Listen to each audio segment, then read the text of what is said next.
Hey everyone, welcome back to Psych2Learn channel. Raising kids is tough, right? Today, we're diving into 8 common things parents say that can be toxic for their kids.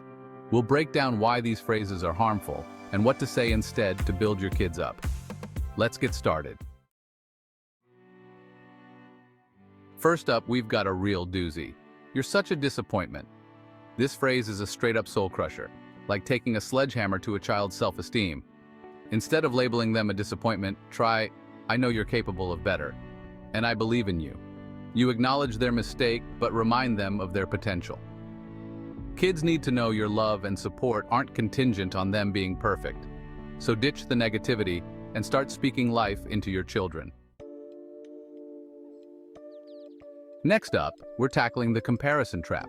Why can't you be more like sibling friend? Each child is unique with their own strengths and weaknesses.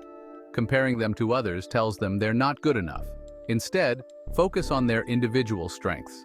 "I love how you're so creative," or "You have such a kind heart." Celebrate what makes them special. Encourage them to embrace their individuality and shine in their own unique way. Let them know you value them for who they are, not who you want them to be. All right, folks, this next one's tough. "You'll never be good enough." This phrase cuts deep, leaving kids feeling defeated and hopeless. Instead, encourage their growth. Keep trying, "I'm proud of your effort," or "I believe in you." You can do anything you set your mind to. Your words have the power to inspire and uplift them, so choose them wisely. Now, let's talk about a phrase that's all too common. "I don't have time for this." Our kids need our time and attention to feel heard and understood. Constantly telling them we're too busy sends a message that they're not a priority. Instead, try, "I'm a bit tied up right now, but how about we talk later tonight?" Even a few minutes of undivided attention can make a world of difference. Give them the gift of your time. It's the most valuable gift you can give. Next up, we're tackling a label that can really sting. "You're so lazy."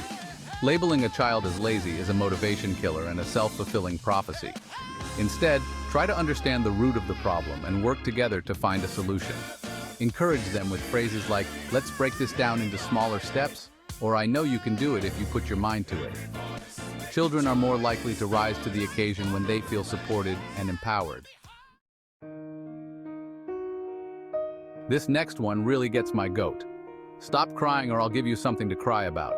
Children cry to express a range of emotions, and it's a natural part of development. Telling them to stop crying is telling them to suppress their emotions. Instead, try to understand what's going on beneath the surface. "I see you're upset. Can you tell me what's wrong?"